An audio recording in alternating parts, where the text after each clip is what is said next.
Hello, Sagittarius. It's umomgtarot, and this is your someone secretly in love with you tarot card reading. So we gotta look at who in the hay is doing all this loving and what's going on. What is going on about it? Who's feeling those feels for the... Who are we doing? Taurus? Listen, Taurus. Listen, Taurus. I'm using the Romance Angels cards. And we're going to see the relationship dynamic and what we need to know about this situation. Because someone's out here in love. And, you know, maybe they're not good at expressing it. Maybe this love is in its infancy. Let's just see what the tarot has to say. Alrighty. If you'd like your own personal reading, please check out the description. There is a link to my website. And here we go. So your first card here is... love yourself first. Your self-respect makes you more romantically attractive. Some of you needed to know this. Some of you needed to hear that. Remember who the fudge you are. Remember the high value, so that you don't emit any of that desperation energy or any of that weird energy that makes you seem kind of icky and you not really know it. Like, is there something wrong with me that I don't know about? Do I smell and not know it? You know, and it's not. You have to have some self-respect. Like, no, I shower every day, damn it. I shower every day. I wear Avon. I love myself. I pamper myself. Okay, I get my nails done. I look good. Get my hair did, my lashes. Sometimes I run to the bus stop. I'm fit. But anyways, love yourself first. That's the first message. First and foremost, love yourself first. Give yourself the credit you deserve. You know all about that pampering because you're ruled by Venus, right, Taurus? You love that. You love beauty. You love art. Go listen to an orchestra or something. Do something that makes you get those weird feelings in your pants, right? Here's your next card. Ooh, trust. Some of you guys have got to have faith. Y'all got to trust. I feel like so then maybe you're doing the panicked energy where you start doubting yourself and going, oh my God, I don't know what's going to happen. I don't know, you know, and maybe this is your sign to relax and chill out and just trust the process, trust the journey, trust your story. Now this situation is calling for you to have faith. Of course. Okay. Love yourself, have faith. These are nice cards. If nobody else tells you, these are nice little reminders of what you got to do to get in alignment with the partner that you want. Retreat. Okay, it's time to disconnect from the world. Some of you guys are too much on social media. Listen to that. Problems with whoever it is you're dating. Some of you guys need to plug out of that or plug out of the matrix of that conversation for your mental health, for your ability to feel light and breezy and to connect with your faith and be like, you know what, everything is all good. Let me relax and not press on the resistance button and talk about all the problems that I'm having and just relax and go on a spiritual vacation and just be like, you know what? Angels got me. Or whoever you believe in have got me. And just relax. Leave it to God. So, let's have at it with the astrology reading card to figure out who we're talking about, because we're talking about somebody. What type of vibe did they carry? No. We're using the astrology reading cards to figure out astrologically who this is or what vibe they carry. So they could be any sign and just be giving us, here's my Aries energy for this situation. I'm all hot-headed. I get all hot. You know, very Aries-like. You can mistake me for an Aries if you don't know my sign. Right? But anyways, that was an example. Here's your first card. Pisces. This energy is wistful, endlessly loving, compassionate, and forgiving. It confuses and softens resolve. So as a water sign, this is going to be one of those like dreamy and emotional and colorful type signs. It's going to be one of those like whimsical, hopeless romantic, maybe quirky, funny type signs. Then we have Taurus energy, and the energy around you shows the abundance of nature. Look at that. It is rich, earthy, and productive, yet relaxed and slow. So now we got a little trooper right here. Now we got a little Venus energy. Look at that. Oh, everybody's loving Venus in this. I like that. I like that for you. We have Libra, and this energy is diplomatic and gracious and seeks harmony and balance in relationship. This is like, okay, lots of Venus energy. So it's the love energy, it's the romance energy, it's the fairy tales, Prince Charming. It's that energy. I like it. I don't know about you, but I feel like that's what you hopeless romantic Tauruses are out here trying to get. And you want somebody who understands you. You got the Taurus. You want somebody who has common interests. You have that Venus connecting to both Pisces and Libra. And then you have that desire for peace and harmony in relationships. But not only that, balance. And just this loving romantic energy from Pisces. So I feel like this person, you know, it's the classic love story. It's the classic person that's just a thoughtful, caring partner, a kind partner, compassionate, protective, and just wanting things to be balanced, not necessarily equal, but balanced. Like you compliment me, I compliment your persona. It work. So that's all. That's great. And now we are going to have a look at the tarot, because you have a very sweet person that kind of aligns with you a lot. That's coming your way. They look like love. They feel romantic. They could be stubborn.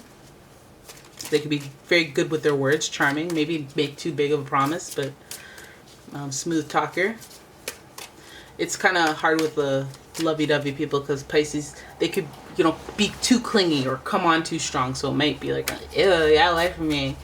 But it seems like this person, it's got to be the right person that showers you in love, eh? Because then it's like, ew, get out of here. Who is you? Why? How do you love me? Like, you've been on like those like crappy dating sites, and you get like somebody from Nigeria, and they're like, I'm in love with you. I'm gonna marry you, and it's like, okay, please stop talking to me, and then I'm gonna block you. Okay, well, you're gonna miss out on the greatest love of your life. This isn't The Notebook, bruv.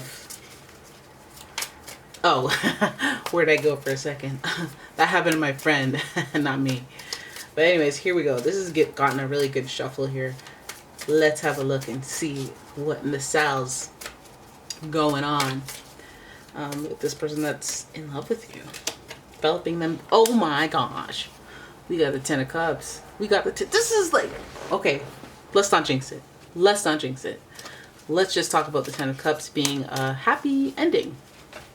Nice little happy ending right from the start. So I like that, because then that means you know. And it's not even just a indication. It's like a feeling. It's a knowing.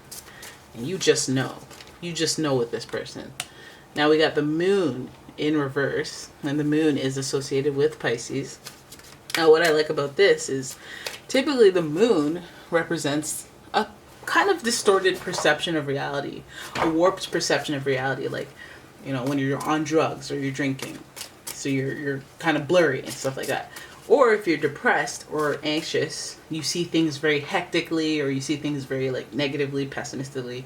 But what the idea is, whatever's filtering your reality through your mood, your emotions, your whole vibe. This card is in reverse. It feels like the feeling is like a distorted perception of reality, but it also could be like love goggles. It could be like a perception of reality which is unique and different from everyone else's, but somehow translates with this person. Okay, the Moon, again, like I said, connected to Pisces, very psychic sign. There could be some psychic synergy with this person. Like maybe you have the same dream or the same tattoo, something magical, something whimsical that kind of makes your reality shift to a place of understanding that maybe only you and that other person understand, or very few people understand. So again, it's the beauty of a connection, beauty of spirituality, beauty of that whole psychic realm, and intuition. And also, this is kind of like a revealing secrets. It was a secret, or a secret handshake, or a secret thing that you have. Like you guys both have the some symbol that you guys thought was really cool and you got at different times, and somehow you guys both have the same tattoo, and that's just the best example I could come with. Or maybe you guys were both really into beekeeping, you know, like, I don't know. something that's quite the coinky dink between you two. Then we have, oh my god, is everything about balancing with you guys? You'll find that you'll feel really balanced with this person. Maybe there might be a little dance of juggling. There might be a little dance, but we rest on a nice healthy rhythm. We're nimble. You know, we make the time, we make the effort. This person is going to do that. They're actually physically going to balance and juggle and make time for you, especially if they're the busy type. Especially if they actually have busy energy and they actually make the time. This is a clear gesture, clear effort that this person will be showing. Very tangible. Very, I can see it. It's your actions. This person will leave you wanting more. This person will leave you laying awake wondering and maybe wanting to self-sabotage, maybe questioning yourself and wondering, do I deserve this?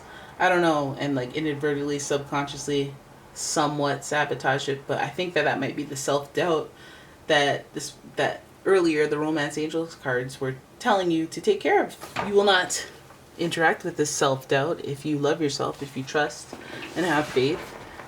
And perhaps that disconnecting is like just kind of remembering who you are and connecting with your vibe, your vibrational frequency, getting it up there. Because this part can, like, I feel like when things happen to you and if you're not aligned with them or you're not ready, even if you want them, you might do that little self-sabotage thing. Now, I know that Four of Swords is supposed to mean replenishing, healing from trauma, you know, just trying to process events that have transpired.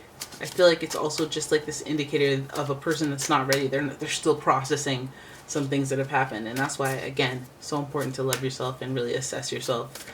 See what truly makes you happy and have some personal accountability of what has gone wrong in the past. Not so that you have to admit you were wrong, but so that you could be like, okay, that makes sense. And that's resolved in my mind and I'm okay. And moving forward genuinely. Speaking of moving forward, we have the Six of Swords. So now we know this Four of Swords is bigger than, you know, it's bigger than just, having self-doubt.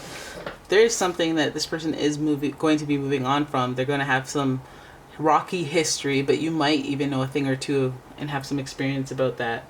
You know, I think a rocky past that they're trying to move away from, maybe what has positioned them for alignment with you, if that's the same story that you have. You know, these treacherous waters are like, the storm is over and I'm appreciative of just calm waters. And that's why maybe this balance thing is recurring. It's like, I just want somebody who balances me out, keeps the calm. We make sense in each other's lives. We're not trying to make it work because we like each other. We fit into each other's ways of thinking, feeling. Our logic, our beliefs are kind of aligned. And if they're not, our beliefs on how I feel about beliefs. Like, I don't really care what you believe. Great. Okay, well, I'm radically this. I don't really care. Okay, that's great. We don't have to be the same, but we, like, whatever it is, we got to work it together. And that's what's great. That's what seems like is the case with this person. I wish that, like, it just shows like almost like a successful, not successful, well, it's, balance is perfection here. It's an energy of completion, yes, and happiness and joy, but I feel like what makes it work is like the way that you view things on reality, like the way that you view relationships. And that might even be because maybe in the past you were damaged too. And that has aligned you with this person who has been damaged maybe more recently. Treacherous waters, it's like they're trying to get away from something that hurt them or a past that they need to move on from. And that's the thing that's quite curious right there. What you hide in, what you running from. But I don't want to be a skeptical. I don't want to be a, pessimist. But everybody's kind of running from something, right? At a certain point, everybody's kind of trying to evade the past that has, again, created these stormy waters and that they had to travel through, which is like, I had that drama, this person cheating on me blowing up their phone. I've had my messy times where I was dating this person, that person, I got caught up. I've had this time, like, you know what I mean? Like, the storm is quite opposite from the beginning of the beginning of this reading. It's, here's what comes up when we're doing well. It's like the little things are like, am I really doing well? Is this all gonna go away? Is this gonna work out? am I, like, you know, when you actually have that thing that you want, sometimes you start doing that thing where you're like, well, do you actually care about me? I know you say you love me, but do you really love me? Like, and that, all that stuff comes from insecurity. Insecurity comes from not loving yourself and being sure of yourself. So take that first tip, see the magic in the Venus-y energy of the person coming towards you, the one that secretly loves you. I feel like this energy would love you, of course, because they just want balance. They just want balance. And they just want to be able to process and sort through their problems, but they want that balance. So without it, they're not even going to get to. But I feel like balance with fellow Taurus, there's a level-headedness. There's an earthy level-headedness to this that's not necessarily available to all the from all other signs. So this person has some pretty manageable expectations here. All right, so there it is. That is your reading. I hope you enjoyed it. If you did, please give the video a thumbs up and subscribe to the channel. Leave a comment, share the video, and if you'd like your own personal reading, please check out the description. There's a link to my website as well as a link to my Etsy shop. And yeah, yes, oh yes, I will see you in the next one. Bye bye.